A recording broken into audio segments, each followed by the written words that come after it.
Hello बच्चों, mathematical योगी channel पर आपका स्वागत है। इस वीडियो में हम क्लास 12th फिजिक्स के यूनिट नंबर 2 करंट इलेक्ट्रिसिटी के न्यूमेरिकल्स करने वाले हैं। तो चलिए शुरू करते हैं। Question number 1, the storage battery of A car has an EMF of 12 volt. यानी जो कार की स्टोरेज बैटरी है उसकी जो ईएमएफ है वो गिवन है। तो यहाँ पे हम लिखते हैं EMF is equal to 12 volt if the internal resistance of the battery is 0.4 ohm. यानी जो इंटरनल रेजिस्टेंस है वो है 0.4 ohm. What is the maximum current that can be drawn from the battery. Battery से मैक्सिमम करंट कितना निकाला जा सकता है। जब बैटरी के पॉजिटिव और नेगेटिव टर्मिनल को शॉर्ट सर्किट कर दिया जाएगा तभी उसके अंदर से मैक्सिमम करंट जाएगा। तो इसका जो फार्मूला है वो लगेगा current is equal to E M F upon में इंटरनल रेजिस्टेंस। तो जब हम इसके अंदर वैल्यू पुट करेंगे तो ये हमारे पास हो जाएगा ई एम एफ तो हमारे पास है 12 और इंटरनल रेजिस्टेंस है 0.4। तो यहाँ से जब हम डेसिमल हटाएंगे तो ऊपर 10 चला जाएगा तो ये हो जाएगा 120/4। इसे काटेंगे तो ये हो जाएगा 30 यानी 30 एम्पियर। तो ये इसका राइट आंसर हो जाएगा। Question number 2, a battery of E M F 10 volt. यानी एक बैटरी है जिसकी जो ई एम एफ है वो गिवन है E M F is equal to 10 volt and internal resistance 3 ohm. और जो इंटरनल रेजिस्टेंस है वो है 3 ohm. Is connected to a resistor. ये एक रजिस्टर से कनेक्ट है। If the current in the circuit is 0.5 ampere. Circuit के अंदर जो करंट है वो 0.5 एम्पियर है। What is the resistance of the resistor. Resistor की रेजिस्टेंस कितनी है। What is the terminal voltage of the battery when the circuit is closed. यानी जब सर्किट को क्लोज कर दिया जाएगा तो बैटरी के अक्रॉस टर्मिनल वोल्टेज यानी TPD ये कितना आएगा ये हमें बताना है। तो सबसे पहले हम जो एक्सटर्नल रेजिस्टेंस है वो फाइंड आउट करते हैं। तो हमारे पास करंट का फार्मूला होता है current is equal to EMF upon में टोटल रेजिस्टेंस। टोटल के अंदर इसकी जो इंटरनल रेजिस्टेंस है ये भी आ जाएगी और जो बाहर से जोड़ी थी वो भी आ जाएगी। यानी यहाँ पे हो जाएगा R प्लस में कैपिटल R। कैपिटल R है जो हमने बाहर से जोड़ी थी। तो इसके अंदर हम क्या करेंगे, इस वैल्यू को उधर लेके जाएंगे और यहाँ से करंट को इधर ले आएंगे। तो हमारे पास ये हो जाएगा R प्लस में capital R is equal to EMF upon में करंट। और यहाँ से हम कैपिटल R की वैल्यू अगर निकालेंगे तो ये इधर आके माइनस का हो जाएगा। तो ये बनेगा E अपॉन में I माइनस R। अब इसके अंदर वैल्यू पुट करते हैं। E की वैल्यू हमारे पास है 10। E की वैल्यू देखिए यहाँ पर ऊपर 10 है। फिर करंट की वैल्यू है 0.5। तो यहाँ पे हो जाएगा 0.5 माइनस R की वैल्यू है 3। अब इसको सोल्व करते हैं। यहाँ से डेसिमल हटाएंगे तो ऊपर 10 चला जाएगा। तो ये हो जाएगा 100/5 यानी 20। 20 माइनस 3 तो यहाँ से आंसर आएगा 17 ओम। यानी बाहर से जो रेजिस्टेंस जोड़ी थी उसकी जो रेजिस्टेंस है वो 17 ओम आएगी। अब इसके बाद में हमें बताना है terminal voltage across the battery. तो टर्मिनल वोल्टेज का फार्मूला होता है V is equal to EMF minus I into में स्मॉल r। तो यहाँ पर EMF हमारे पास गिवन है 10 माइनस करंट है 0.5 और इंटरनल रेजिस्टेंस है 3 ओम। अब हम इसको सोल्व करेंगे तो ये हो जाएगा 10 माइनस 3 से मल्टीप्लाई करने पर आएगा 1.5। तो यहाँ से ये आंसर आ जाएगा 8.5 वोल्ट। ये इसका राइट आंसर हो जाएगा। इसके अंदर दो बात पूछ रखी थी, एक तो हमें रेजिस्टेंस बतानी थी और एक हमें टर्मिनल वोल्टेज बतानी थी। तो ये तो हमारी है रेजिस्टेंस और ये हमारा है terminal voltage. Question number 3, at room temperature 27 degree Celsius the resistance of heating element is 100 ओम। यानी रूम टेम्परेचर के ऊपर इसको हम T1 मान लेते हैं। T1 के ऊपर जो रेजिस्टेंस है वो 100 ओम है। तो T1 कितना है 27 डिग्री सेल्सियस। और जो रेजिस्टेंस है इस टेम्परेचर के ऊपर उसको R1 मान लेते हैं, ये हो जाएगी 100 ओम। उसके बाद में है what is the temperature of the element if the resistance is found to be 117 ohm, यानी कितने टेम्परेचर के ऊपर जो रेजिस्टेंस है वो 117 ओम हो जाएगी। तो हम मान लेते हैं कि T2 टेम्परेचर के ऊपर इसकी जो रेजिस्टेंस है वो 117 ओम हो जाएगी। यानी हमें क्या करना है, T2 बताना है, यानी इस टेम्परेचर के ऊपर रेजिस्टेंस 117 ओम हो जाएगी। और क्या गिवन है, that given that the temperature coefficient of the material of the resistor is 1.70 into में 10 raised to power -4 पर डिग्री सेल्सियस। तो यहाँ पर अल्फ़ा गिवन है, अल्फ़ा हमारे पास है 1.70 इंटू में 10 रेज टू पावर -4 पर डिग्री सेल्सियस। तो हमारे पास फार्मूला होता है alpha is equal to R2 - R1 upon में R1 इंटू में T2 - T1। लेकिन हमें यहाँ पर बताना है T2, तो हम एक काम करेंगे, ये वाली जितनी भी वैल्यू है पूरी, इस पूरी वैल्यू को उधर लेके जाएंगे, इधर भाग में उधर जाके गुणा में हो जाएगी, और यहाँ से अल्फ़ा को इधर ले आएंगे।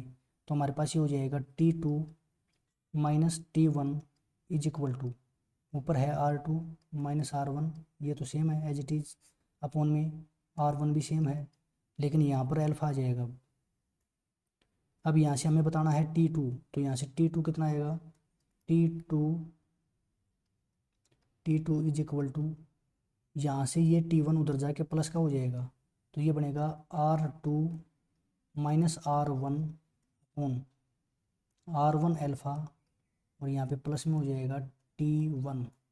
अब इसके अंदर वैल्यू पुट करते हैं, R2 है हमारे पास 117 माइनस R1 है 100 अपॉन R1 है फिर से 100 इंटू में अल्फ़ा, अल्फ़ा की वैल्यू है 1.70 इंटू में 10 रेज टू पावर -4, 1.70 इंटू में 10 रेज टू पावर -4, और यहाँ पे प्लस में है T1, टेम्परेचर 1 है 27 डिग्री सेल्सियस।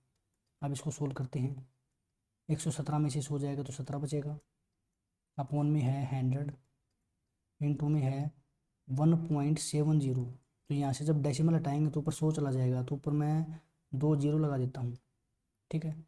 और यहाँ पर गुणा में है 10 की पावर -4, जब ये ऊपर जाएगी तो हो जाएगी 10 की पावर +4, यानी यहाँ पर 4 जीरो और लग जाएंगे, 1 2 3 4, और प्लस में यहाँ पे है 27, 2 जीरो से ये 2 जीरो कट जाएंगे, इस 1 जीरो से ये 1 जीरो कट जाएगी, 17 से ये कट जाएगा, 17 एकम 17, 17 से 1 पे चला जाएगा और 2 जीरो बचेंगे, यानी यहाँ पे 2 जीरो तो ये और एक ये, यानी 3 जीरो हो जाएंगे टोटल। तो यहाँ पे हमारे पास बचेगा 1000 + 27, तो इसका जो राइट आंसर है वो हो जाएगा 1027, 1027 डिग्री सेल्सियस।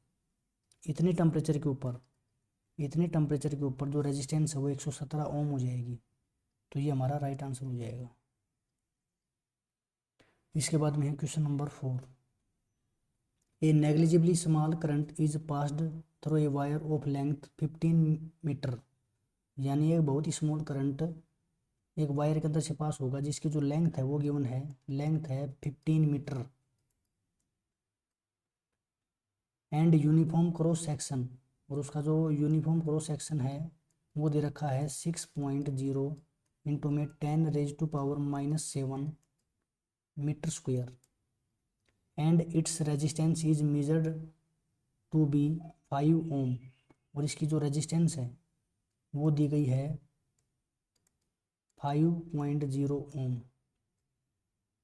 हमें बताना है what is the resistivity of the material at the temperature of the experiment, यानी एक्सपेरिमेंट के दौरान जो जिस टेम्परेचर के ऊपर जो ये रेजिस्टेंस है ये फाइंड आउट की गई है, हमें उसके ऊपर रेजिस्टिविटी बतानी है। तो हमारे पास फार्मूला होता है as resistance is equal to ρL में एरिया, ये फार्मूला होता है हमारे पास। हमें बतानी है रो, यानी इसको यहाँ पे रख लेंगे और इसको उधर भेज देंगे, तो हमारे पास ये बचेगा रो इज इक्वल टू एरिया उधर जाके गुणा में हो जाएगा, R इंटू में एरिया अपॉन में ये भाग में चली जाएगी यानी लेंथ। अब इसके अंदर वैल्यू पुट कर देंगे तो ये हमारे पास बनेगा आर की वैल्यू है 5 गुणा में एरिया, एरिया है 6 गुणा में 10 की पावर -7, तो यहाँ पे हो जाएगा 6 गुणा में 10 की पावर -7 अपॉन में एल, लेंथ है 15, तो यहाँ पे हो जाएगा 15। अब काट देंगे, 5 एकम 5, 5 दिए 15, 3 एकम 3, 3 दूनी 6, तो यहाँ से इसका राइट आंसर आ जाएगा 2 गुणा में 10 की पावर -7, और इसकी जो यूनिट होती है रजिस्टिविटी की वो होती है ओम मीटर, तो ये इसका राइट आंसर हो जाएगा। Question number 5, a silver wire has a resistance of 2.1 ohm at 27.5 degree Celsius, यानी टेम्परेचर जो T1 है वो गिवन है कितना, 27.5 डिग्री सेल्सियस, और इस टेम्परेचर के ऊपर जो रेजिस्टेंस है R1 वो गिवन है कितनी, 2.1, तो यहाँ पे हो जाएगा 2.1 ओम। उसके बाद में and a resistance of 2.7 ohm at 100 degree Celsius, यानी T2 टेम्परेचर जो गिवन है वो है 100 डिग्री सेल्सियस, और इस टेम्परेचर के ऊपर जो रेजिस्टेंस है वो है R2, ये हो जाएगी 2.7 ओम। हमें क्या बताना है, determine the temperature coefficient of the resistivity of silver, हमें टेम्परेचर कोफिशिएंट बताना है यानी अल्फा बताना है, तो अल्फा का फार्मूला होता है alpha is equal to R2 minus का R1 अपॉन R1 इंटू में T2 माइनस का T1। अब इसके अंदर हम सारी वैल्यू पुट कर देंगे, तो देखो हमारे पास क्या बनेगा, R2 माइनस R1, R2 हमारे पास है ये रही 2.7, तो यहाँ पे हो जाएगा 2.7 माइनस R1 है 2.1 अपॉन में R1 यानी 2.1 इंटू में T2 माइनस T1, यानी 100 में से हमें घटाना है 27.5, तो ये बचेगा 82.5, तो यहाँ पर इसको घटाने के बाद में बचेगा हमारे पास 2.7 में से 2.1 जाएगा तो 0.6 अपॉन में बचेगा 2.1, और यहाँ पे नीचे है 82.5। अब सबसे पहले हम डेसिमल हटा लेंगे, तो इस डेसिमल से तो इसका हट जाएगा, और यहाँ पर डेसिमल बचेगा तो इसके नाम के ऊपर 0 लगा देंगे, तो हमारे पास ये हो जाएगा alpha is equal to 6 upon में 21, और इसके नाम के ऊपर एक 0 चली जाएगी यानी ऊपर बचेगा 60, और गुणा में यहाँ पे हो जाएगा 825। अब ज़्यादा टाइम ना लगे इसलिए मैं इसको कैलकुलेटर से सोल्व कर देता हूँ। पहले तो एक बार काट लेते हैं इसको,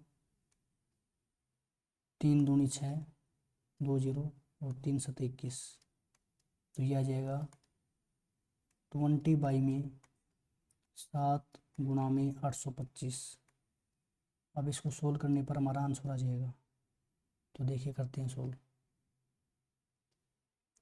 हमें क्या करना है, 20 के भाग में करना है 20 भाग में 7, तो हमारे पास आ गया 2.85। अब इसके भाग में एक बार और करना है 825, 8 2 5, तो हमारे पास आंसर आ जाएगा 0.00346, और ये अल्फ़ा है तो इसकी जो यूनिट होती है वो होती है पर डिग्री सेल्सियस, तो ये हमारा राइट आंसर हो जाएगा। अब इसके बाद में है क्वेश्चन नंबर 6। क्वेश्चन नंबर 6 है a heating element using nichrome connected to a 230 volt supply, यानी एक हीटिंग एलिमेंट है उसको 230 वोल्ट सप्लाई से जोड़ा गया, यानी वोल्टेज गिवन है, वोल्टेज हमारे पास है 230 volt, draws an initial current of 3.2 ampere, यानी स्टार्टिंग में करंट 3.2 एम्पियर निकालता है, which settles after a few seconds, जो बाद में सेटल हो जाता है यानी उसकी वैल्यू फिक्स हो जाती है थोड़े से टाइम के बाद में, जो दे रखी है 2.8 एम्पियर, यानी I2 दे रखा है 2.8 एम्पियर, I1 तो हमारे पास है 3.2 एम्पियर, और I2 गिवन हमारे पास I2 गिवन है 2.8 एम्पियर।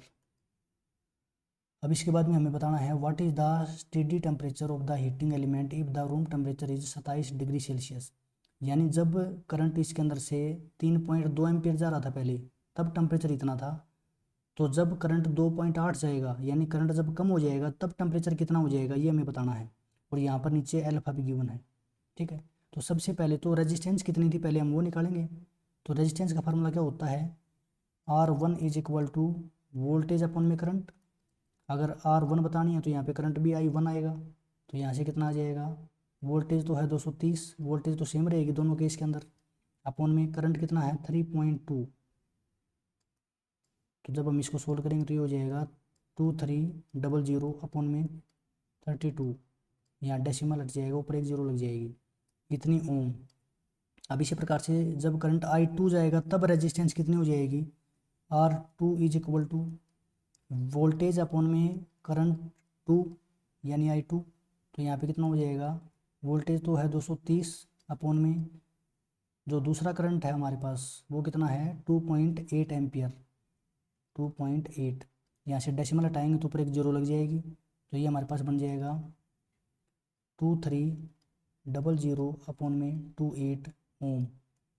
तो अब हमारे पास R1 भी है, ये R1 हो जाएगी और ये R2 हो जाएगी, ये दोनों हमारे पास। और टेम्परेचर T1 कितना है, टेम्परेचर T1 है ये रहा 27 डिग्री सेल्सियस। तो यहाँ पे टेम्परेचर T1 हो जाएगा 27 डिग्री सेल्सियस। हमें क्या बताना है, T2 बताना है, हमें T2 बताना है। और अल्फ़ा भी गिवन है, अल्फ़ा कितना है, अल्फ़ा है 1.70 इंटू में 10⁻⁻⁴ पर डिग्री सेल्सियस। हम फार्मूला अप्लाई करते हैं, अल्फ़ा का फार्मूला होता है R2 - R1 अपॉन में R1 इंटू में T2 माइनस का T1। हमें T2 बताना है तो इसको उधर लेके जाएंगे, अल्फ़ा को नीचे ले आएंगे। तो हमारे पास ये बनेगा T2 माइनस का T1 is equal to R2 - R1 upon में R1 इंटू में अल्फ़ा। और यहाँ से T1 इधर आके प्लस का हो जाएगा, तो मैं डायरेक्ट कर रहा हूँ यहाँ से, इसको हटा देता हूँ यहाँ से, इधर आके ये प्लस का हो जाएगा, प्लस का T1। अब इसके अंदर हम वैल्यू पुट करते हैं तो हमारे पास क्या बनेगा, R2 - R1। हमारे पास R2 है ये रही 2300/28। तो यहाँ पे हो जाएगा 2300/28। उसके बाद में है -R1, -R1 है हमारे पास 2300/32।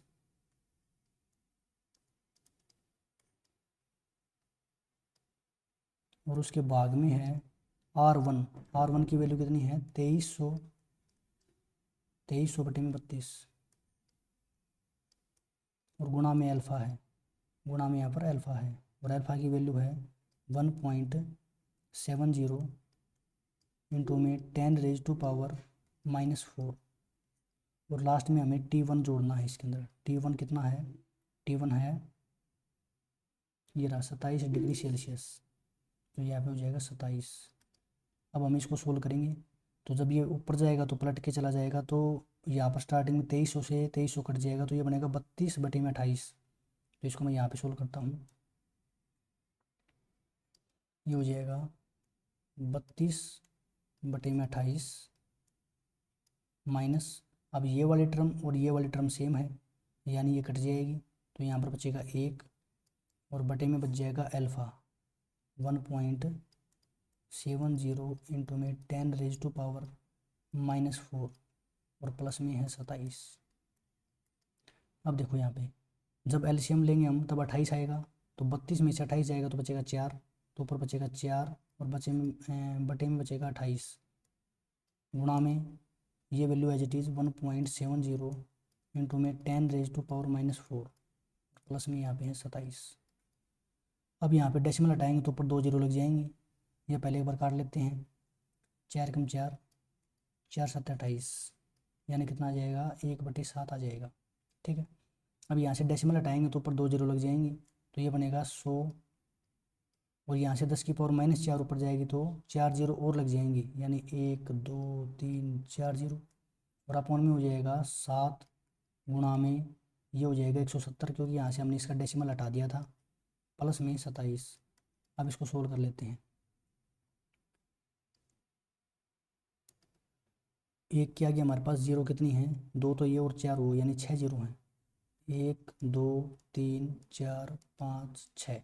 अब इसके भाग में हमें करना है, पहले तो 7 करना है, फिर 170 एक बार और करना है। तो पहले एक बार 7 करते हैं, तो ये हमारे पास आंसर आएगा इतना। अब इसके भाग में करते हैं 170, 170, तो ये हमारे पास आ जाएगा 8.4 इंटू में 10⁻²। तो यहाँ पे हो जाएगा 8.40 इंटू में 10⁻², और प्लस में है 27। तो यहाँ से 10 की पावर 2 को हम इसके साथ में मिलाएंगे तो ये हो जाएगा 840, और प्लस में है 27। अब इसको हम जोड़ देंगे तो ये कितना हो जाएगा, यहाँ से इसमें 7 जुड़ेगा तो 7 आ जाएगा, और यहाँ पे 4 में 2 जुड़ेगा तो 6 हो जाएगा, और यहाँ पे 8 आ जाएगा। तो 867 डिग्री सेल्सियस ये इसका राइट आंसर हो जाएगा। यानी इतने टेम्परेचर के ऊपर जो करंट है वो 2.8 एम्पियर जाएगा। ये इसका राइट आंसर है। अब इसके बाद में हमारे पास अगला क्वेश्चन है, क्वेश्चन नंबर 7। हमारे पास ये एक सर्किट गिवन है, determine the current in each branch of the network shown in figure. हमें हर एक ब्रांच के अंदर से करंट बताना है, यानी यहाँ से कितना जाएगा, इधर से कितना जाएगा, इधर से कितना जाएगा। तो ये थोड़ा सा लंबा क्वेश्चन है, तो हम शुरुआत करते हैं। देखो, हम मान लेते हैं कि यहाँ से बैटरी से जो करंट चलेगा ये यहाँ से जाएगा। इस करंट को हम I1 प्लस I2 मान लेते हैं। हमने ये मान लिया कि यहाँ से इतना करंट जाएगा। हमने डबल इसलिए मान लिया क्योंकि आगे 2 में बटेगा, तो एक को उधर भेज देंगे, एक को इधर भेज देंगे, ठीक है। तो यहाँ से ऊपर जो करंट जाएगा इसको हम मान लेते हैं I1, और यहाँ से नीचे जो करंट जाएगा इसको हम मान लेते हैं I2। अब इसके बाद में देखो, यहाँ से I1 करंट आगे जाएगा, तो यहाँ पर B पर जाने के बाद में कुछ इधर जाएगा, कुछ इधर जाएगा। तो इधर जो करंट जाएगा उसको हम मान लेते हैं I3, इस करंट को हम I3 मान लेते हैं। तो यहाँ पर क्या बचेगा, उधर जाएगा I1 में से I3 कट जाएगा। अब यहाँ पर देखो, यहाँ से I2 करंट आ रहा है और यहाँ से I3 आ रहा है, तो इधर जो जाएगा वो जुड़ के कितना जाएगा, I2 प्लस I3, इतना करंट जाएगा। और ये फिर वापस से मिलेंगे यहाँ पे, और मिल करके क्या हो जाएगा, जितना करंट यहाँ से गया था उतना ये करंट वहाँ से बाहर निकल जाएगा। यानी यहाँ से करंट I2 प्लस में I1 प्लस का I2, उल्टा लिख दिया, कोई बात नहीं है, प्लस है बीच में, फिर ऐसा ही ये घूमता रहेगा। अब हमें क्या करना है, हर एक ब्रांच के अंदर करंट बताना है। तो उसके लिए हम क्या करेंगे, देखो, सबसे पहले हमारे पास ये जो लूप बनेगी यहाँ पे A B, यहाँ पे कुछ नहीं है तो D मान लेते हैं, ABD, इस पॉइंट का नाम हमने D दे दिया। तो यहाँ पे लिखेंगे apply KVL in loop. Loop का नाम क्या बनेगा, लूप का नाम बनेगा ABDA। तो यहाँ पे लूप का नाम हो जाएगा ABDA। इस लूप के अंदर हमें KVL अप्लाई करनी है। तो A से हम स्टार्टिंग करते हैं। यहाँ से जब स्टार्टिंग करेंगे तो करंट जा रहा है I1, और 10 ओम इसकी रेजिस्टेंस है, और हम भी उधर जा रहे हैं A से लेके B की तरफ, और करंट भी उधर जा रहा है, तो यहाँ पे प्लस आएगा। तो यहाँ पे हो जाएगा प्लस का 10 इंटू में I1, तो यहाँ पे हो जाएगा 10 इंटू में I1। उसके बाद में आगे चलो, लूप हमारी है ABDA, A से लेके B की तरफ जाना है, फिर D की तरफ जाना है। तो यहाँ से करंट जा रहा है I3, और रेजिस्टेंस है 5 ओम। हम भी नीचे जा रहे हैं और करंट भी नीचे जा रहा है, तो यहाँ पे आ जाएगा प्लस 5 इंटू में I3, यानी करंट गुणा में उसकी रेजिस्टेंस, 5 गुणा में I3। उसके बाद में आगे चलो, अब हमें इधर जाना है वापस, क्योंकि लूप हमने इस प्रकार से मान रखी है, ये लूप हमने इस प्रकार से मान रखी है। अब इसके अंदर इधर जाएंगे तो करंट देखो, करंट तो आ रहा है ऊपर से नीचे, लेकिन हम जा रहे हैं ऊपर, तो हमें माइनस लगाना पड़ेगा यहाँ पे अकॉर्डिंग टू साइन कन्वेंशन। तो यहाँ पे आ जाएगा माइनस, और यहाँ से करंट आ रहा है I2, तो ये हो जाएगा 5I2, ये हो जाएगा 5I2, और ये हो जाएगा 0 के बराबर।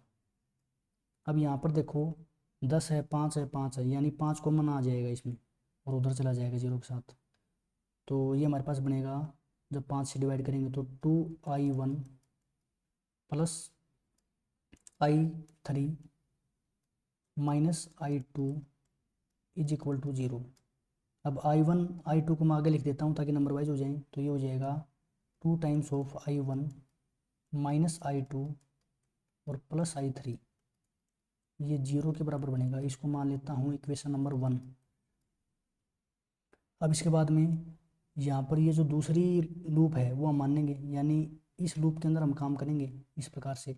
लूप का नाम हो जाएगा बी सी डी बी। तो इसके बाद में हम लिखेंगे apply KVL in loop. Loop का नाम हो जाएगा बी सी डी बी। क्या नाम हो जाएगा? BCDB। अब इस लूप के अंदर हम KVL अप्लाई करेंगे। तो देखो स्टार्टिंग में हम B पॉइंट से चलते हैं, करंट इधर जा रहा है, हम भी इधर जा रहे हैं, तो प्लस आएगा। और करंट कितना है? I1 minus I3। तो यहाँ पे हो जाएगा I1 माइनस I3। और इस करंट की गुणा करवानी है जिस भी रेजिस्टेंस के अंदर से जाएगा, 5 के अंदर से जाएगा तो 5 से गुणा करवानी है। तो यहाँ पे हो जाएगा 5।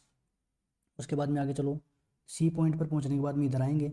अब करंट जा रहा है ऊपर की तरफ, हम जा रहे हैं नीचे की तरफ, तो यहाँ पर माइनस आएगा। तो ये हो जाएगा माइनस। करंट कितना है? I2 प्लस I3 है यहाँ पर। और कितनी रेजिस्टेंस में से जा रहा है? 10 ओम में से जा रहा है। तो यहाँ पे आ जाएगा 10 गुना में इसका करंट। 10 गुना में इसका करंट है I2 प्लस I3। उसके बाद में डी पॉइंट पर पहुँचने के बाद में ऊपर जाना है, क्योंकि हमें तो ये लूप लेनी है सिर्फ। अब इसके अंदर देखो, यहाँ से जब करंट यहाँ से जब हम ऊपर जाएंगे तो हम तो जा रहे हैं ऊपर, लेकिन करंट आ रहा है ऊपर से नीचे, तो यहाँ पर माइनस आएगा। माइनस करंट है I3 और रेजिस्टेंस है 5, तो इनके गुणा कर देंगे तो हो जाएगा 5I3। 5I3 और ये 0 के बराबर हो जाएगा। अब इसको हम सोल्व करते हैं, इसकी गुणा अंदर करवा देंगे और इसकी अंदर करवा देंगे। तो यहाँ पर ये बनेगा 5I3 माइनस 5I3, यहाँ पे सॉरी I1 था, माइनस 10I2 माइनस 10I3 और minus 5I3 is equal to 0। अब I1 वाली टर्म हमारे पास इनके अंदर सिर्फ एक है स्टार्टिंग वाली, तो यहाँ पे हम लिख देंगे 5I1। अब इसके बाद में I2 वाली टर्म सिर्फ ये वाली है, बाकी तो I3 वाली है। तो यहाँ पे हो जाएगा माइनस का 10I2। उसके बाद में I3 वाली टर्म 3 है, माइनस का 5, माइनस का 10 और माइनस का 5। ये हो जाएगा 10 और 5 15 और 5 20, यानी माइनस का 20I3। ये हो जाएगा 0 के बराबर। अब इसके अंदर से फिर से 5 कॉमन आ जाएगा और 5 उधर जाके 0 हो जाएगा। तो ये बनेगा I1 माइनस का 2I2 माइनस का 5 के 20 4I3 इज इक्वल टू 0। इसको हम मान लेंगे इक्वेशन नंबर 2। ये इक्वेशन नंबर 2 हो जाएगी। अब इसके बाद में देखो हमारे पास करंट है 3 करंट है, लेकिन अभी इक्वेशन 2 बनी है, तो हमें एक इक्वेशन और बनानी पड़ेगी। तो एक लूप और बनाते हैं। तो तरीके तो बहुत सारे हैं, हम यहाँ पर ये लूप भी ले सकते हैं बार वाली, यहाँ से चल के ये नीचे वाली लूप भी ले सकते हैं, यहाँ से चल के ऊपर वाली लूप भी ले सकते हैं। मर्जी हमारी, कौन सी भी लूप हम ले सकते हैं, आंसर सेम ही आएगा। तो मैं एक काम करता हूँ, जो नीचे वाली लूप है, जो ये इस प्रकार से लूप बन रही है, ये लूप मैं लेता हूँ। यहाँ पर इसके अंदर यहाँ पे बैटरी है, यहाँ रेजिस्टेंस है, यहाँ भी रेजिस्टेंस है और यहाँ भी रेजिस्टेंस है। इस लूप के अंदर मैं KVL अप्लाई करता हूँ। तो ये हो जाएगा अप्लाई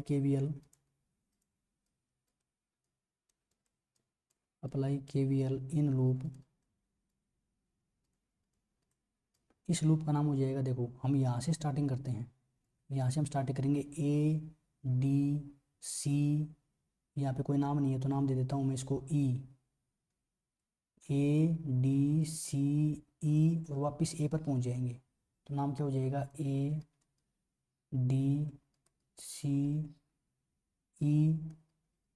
और A। इस लूप के अंदर हम KVL अप्लाई करेंगे। तो देखिए अब हम A पॉइंट से स्टार्टिंग करेंगे, हमें जाना है नीचे A से लेकर D की तरफ। हम भी नीचे जा रहे हैं, करंट भी नीचे जा रहा है, तो प्लस आएगा। करंट है I2 और रेजिस्टेंस है 5, तो यहाँ पे हो जाएगा 5I2। तो ये बनेगा 5I2। उसके बाद में आगे चलो, D से लेके C की तरफ हम भी ऊपर जा रहे हैं, करंट भी ऊपर, तो प्लस आएगा। और यहाँ पे 10 की और इस करंट की गुणा करवा देंगे, तो ये बनेगा प्लस, मैं डायरेक्ट अंदर गुणा करवा रहा हूँ, 10I2 हो जाएगा और प्लस में 10 ही I3 हो जाएगा। उसके बाद में आगे चलते हैं, अब नीचे आएंगे, करंट भी इधर जा रहा है, हम भी इधर जा रहे हैं, लेकिन यहाँ पे बैटरी है। अगर बैटरी होगी तो हमें करंट देखना ही नहीं है, जो पहले आएगा वो मानना है। तो यहाँ पर बैटरी का माइनस है, इसको माइनस बोलते हैं, और यहाँ पे इसको प्लस बोलते हैं। अगर माइनस है तो सीधे हमें लेनी है -10 वोल्ट, तो यहाँ पे हो जाएगा -10। अब इसके बाद में आगे चलो, करंट जा रहा है इधर और हम भी इधर जा रहे हैं, तो ये जो रेजिस्टेंस है इसके द्वारा जो वोल्टेज कंज्यूम की जाएगी वो आएगी नेगेटिव माइनस, और यहाँ पे करंट I2 प्लस का I1 है, और गुणा में 10 करना पड़ेगा, तो ये हो जाएगा 10I1 माइनस का 10I1 और माइनस का 10 ये I2, क्योंकि जब -10 से मल्टीप्लाई हम अंदर करवाएंगे तो ये माइनस माइनस हो जाएंगे, बराबर 0, क्योंकि यहाँ पर इसके बाद में हम वापस उसी पॉइंट के ऊपर पहुँच जाएंगे। अब इसके बाद में हम इसको सोल्व करते हैं। I1 वाली टर्म हमारे पास सिर्फ एक है, ये वाली है, तो यहाँ पे हो जाएगा माइनस का 10I1, यहाँ पे हो जाएगा हमारे पास माइनस का 10I1। अब उसके बाद में हम आगे सोल्व करते हैं। I2 वाली टर्म हमारे पास है, एक तो ये वाली, एक ये वाली और एक ये वाली, तो ये कितनी हो जाएगी 10, और 10 में से 10 जाएगा, ये घट जाएगा, तो सिर्फ यहाँ पे बचेगी प्लस का 5I2, प्लस का 5I2, ये बचेगा। यहाँ पर देखो एक बार, यहाँ पर थोड़ी सी एक मिस्टेक हो गई, करंट इधर जा रहा था और हम भी इधर जा रहे थे, तो इस रेजिस्टेंस के अंदर से जब करंट जाएगा तो यहाँ पे ये पॉजिटिव आएगा, यानी ये प्लस आएंगे भाई, ये लास्ट वाले दोनों प्लस आएंगे। तो अब देखो यहाँ पे क्या हो जाएगा, प्लस का 10I1, ये प्लस का आएगा। अब I2 कितना बचेगा वो देखो, 10 तो ये रहा, 10 10 ये 20 और 5 ये 25, तो यहाँ पे हो जाएगा प्लस का 25I2। उसके बाद में I3 सिर्फ यहाँ पर है, बाकी कहीं पर नहीं है, तो यहाँ पे हो जाएगा प्लस का 10I3, और ये 10 उधर जाके प्लस का हो जाएगा। अब 5 कॉमन आ जाएगा इनके अंदर से, और 5 से ये कट जाएंगे, तो ये 5 से 2 पे कट जाएगा, तो यहाँ पे हो जाएगा 2 times of I1 plus 5 5 25 I2, 5 दूनी 10 I3 और बराबर 5 दूनी 10। तो हमारे पास इक्वेशन बनेगी 2 times I1 plus 5I2 plus 2I3 बराबर 2। इसको हम मान लेंगे इक्वेशन नंबर 3। तो अब हमारे पास 3 इक्वेशन हैं और 3 ही वेरिएबल हैं, तो इन इक्वेशंस को जब हम सोल्व करेंगे, सोल्व कैसे करोगे मैं तरीका बता देता हूँ, वैसे तो क्वेश्चन बहुत लंबा हो जाएगा। आपको पहले इक्वेशन नंबर 1 और 2 को सोल्व करना है। उसमें क्या करोगे, I1 यहाँ पर है, I1 यहाँ पर है, तो इसमें एक काम करना, 2 से इसको मल्टीप्लाई करवा लेना और फिर इन दोनों को सब्ट्रैक्ट कर देना, तो I1 ख़त्म हो जाएगा। तो हमारे पास I2 और I3 बचेगा इसमें, इन दोनों से जो इक्वेशन आएगी 1 और 2 से जो इक्वेशन आएगी उसमें सिर्फ I2 और I3 बचेगा। फिर हम क्या करेंगे, इसी प्रकार से इक्वेशन नंबर 2 और 3 को सोल्व करेंगे। उसमें भी हमें I2 और I3 बचाना है, यानी I1 को कटवा देना गुणा करवा के कैसे भी। फिर उसको सोल्व करोगे तो तुम्हारे पास 2 इक्वेशन बनेंगी, यानी एक इक्वेशन तो यहाँ से आ जाएगी और एक यहाँ से आ जाएगी, तो वहाँ से 2 वेरिएबल होंगे, तुम्हारे पास 2 इक्वेशन होंगी, तो वहाँ से तुम्हारे पास I2 और I3 की वैल्यू आ जाएगी। फिर उनकी वैल्यू तुम किसी भी इक्वेशन के अंदर पुट कर देना, तुम्हारे पास I1 की वैल्यू भी आ जाएगी। तो I1 की वैल्यू कितनी आएगी, मैं डायरेक्ट लिखता हूँ। I1 की वैल्यू तुम्हारे पास आएगी, I1 is equal to 4/17, I1 की वैल्यू 4/17 एम्पेयर आएगी। I2 की वैल्यू आएगी तुम्हारे पास 6/17, I3 की वैल्यू आएगी -2/17। अब हमें क्या बताना था, हमें हर एक ब्रांच के अंदर से कितना करंट जाएगा ये बताना था। तो देखो ए से बी के अंदर तो I1 है सिर्फ, तो ए बी के अंदर क्या जाएगा करंट, ए बी के अंदर करंट जाएगा I1 कितना है 4/17, तो इसका आंसर ये हो जाएगा। बी से लेके सी की तरफ I1 माइनस का I3 जाएगा, यानी I1 में से I3 घटाना है, तो बी सी के अंदर से क्या जाएगा, B C is equal to I1 कितना है, I1 है 4/17, इसमें से घटाना है I3 है -2/17, तो यहाँ पे माइनस से माइनस प्लस हो जाएगा 2/17, तो ये आ जाएगा 4 और 2 6/17। अब इसके बाद में जो नीचे वाली ब्रांच है सी डी, इसमें बताते हैं। सी डी के अंदर है I2 प्लस I3 कितना है, I2 है 6/17, I2 हमारे पास है 6/17, तो यहाँ पे हो जाएगा 6/17 और प्लस में I3, लेकिन I3 माइनस का है तो यहाँ पे माइनस आएगा, I3 कितना है, -2/17। अब 6 में से 2 जाएगा तो 4 बचेगा, 4/17 एम्पियर। CD का हो गया काम। हमारे पास है DA या AD बोल देते हैं क्योंकि ये तो उल्टी मान लेंगे हम। AD कितनी हो जाएगी, AD के अंदर करंट जा रहा है I2, और I2 की वैल्यू हमारी कितनी आई थी, I2 की वैल्यू है 6/17 एम्पियर। और एक ब्रांच बच गई B से लेके D की तरफ, तो BD के अंदर जो करंट जाएगा वो जाएगा I3, और I3 कितना है, I3 हमारा है -2/17, तो यहाँ पे हो जाएगा -2/17 एम्पियर। तो ये इसके राइट आंसर हो जाएंगे, ये इसके राइट आंसर हो जाएंगे। अब इसके बाद में है क्वेश्चन नंबर 8। क्वेश्चन नंबर 8 है, a storage battery of EMF 8 volt, यानी स्टोरेज बैटरी की जो EMF है वो गिवन है 8 volt, and internal resistance 0.5 ohm, जो इंटरनल रेजिस्टेंस है वो है 0.5 ohm, is being charged by a 120 volt DC supply, यानी 120 वोल्ट वाली DC सप्लाई की बैटरी से इसको चार्ज किया जाएगा। तो पोटेंशियल डिफरेंस DC सप्लाई की बैटरी का क्या है, voltage supplied by DC battery, इसके द्वारा जो वोल्टेज सप्लाई की जाएगी वो 120 की जाएगी, using A series register of 15.5 ओम, यानी उसके साथ में हमें सीरीज रजिस्टर जोड़ना है 15.5 ओम का, 15.5 ओम का। What is the terminal voltage of battery during charging, charging के दौरान टर्मिनल वोल्टेज कितनी आएगी ये हमें बताना है। तो देखो, सबसे पहले हम करंट निकाल लेते हैं। करंट का फार्मूला होता है वोल्टेज अपॉन में रेजिस्टेंस, यानी R प्लस में कैपिटल R। तो वोल्टेज कितनी बचेगी, देखो जब बैटरी को चार्ज किया जाएगा तो बैटरी का प्लस उस बैटरी के प्लस से जोड़ा जाएगा और माइनस माइनस से जोड़ा जाएगा, तो ये अपोजिट हो जाएंगे। तो 120 में से 8 तो इसकी ये कम हो जाएगी सीधी, तो कितनी बचेगी, 112 बचेगी, बटे में R प्लस में R, यानी ये वाली और ये वाली इनको जोड़ना है, कितना हो जाएगा 16, 16 कम 16, 16 7 112, तो ये हो जाएगा 7 एम्पियर, यानी 7 एम्पियर करंट जाएगा। अब हमें बतानी है व्हाट इज द पहले बताना है what is the terminal voltage of the battery during charging, तो चार्जिंग के दौरान जो टर्मिनल वोल्टेज है वो कितनी आएगी, ड्यूरिंग चार्जिंग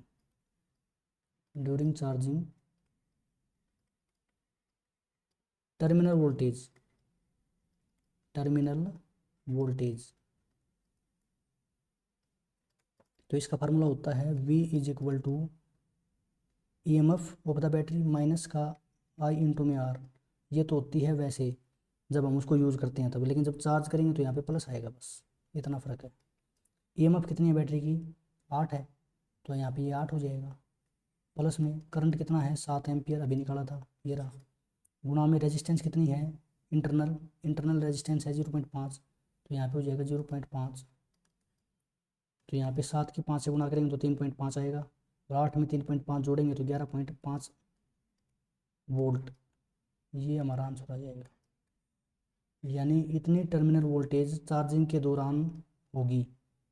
अब इसके बाद में है what is the purpose of having a series register in the charging circuit, charging circuit के अंदर सीरीज रजिस्टर लगाने का क्या फ़ायदा है। इसका फ़ायदा ये है कि ज़्यादा करंट फ्लो ना हो, यानी एक लिमिटेड अमाउंट के अंदर करंट फ्लो हो, ताकि जो हमारा सर्किट है वो डैमेज ना हो, यानी अगर ज़्यादा करंट फ्लो कर जाएगा तो वहाँ पर शॉर्ट सर्किट होने के या फिर गर्म होकर के वहाँ पर आग लगने की संभावना भी हो सकती है अगर ज़्यादा करंट फ्लो कर जाएगा तो। अब इसके बाद में है क्वेश्चन नंबर 9, लास्ट क्वेश्चन है, the number density of free electrons in A copper conductor estimated in example 3.1 is इतना, यानी नंबर डेंसिटी गिवन है 8.5 इंटू में 10⁻28 पर metre cube. How long does an electron take a drift from one end of a wire 3 metre long to the other end, यानी एक electron को एक wire के एक एंड से दूसरे एंड तक जाने में कितना टाइम लगेगा ये बताना है। और वायर की जो लंबाई है वो कितनी दे रखी है, 3 मीटर, इतनी गिवन है। और उस वायर का जो एरिया ऑफ क्रॉस सेक्शन है वो इतना है, एरिया ऑफ क्रॉस सेक्शन है 2 × 10⁻⁻⁶ metre square, and it is carrying a current of 3 ampere. Current इसके अंदर से जा रहा है 3 एम्पियर, 3 एम्पियर करंट इसके अंदर से जा रहा है, 3 एम्पियर। अब देखो हमारे पास फार्मूला होता है as I is equal to ANEVD।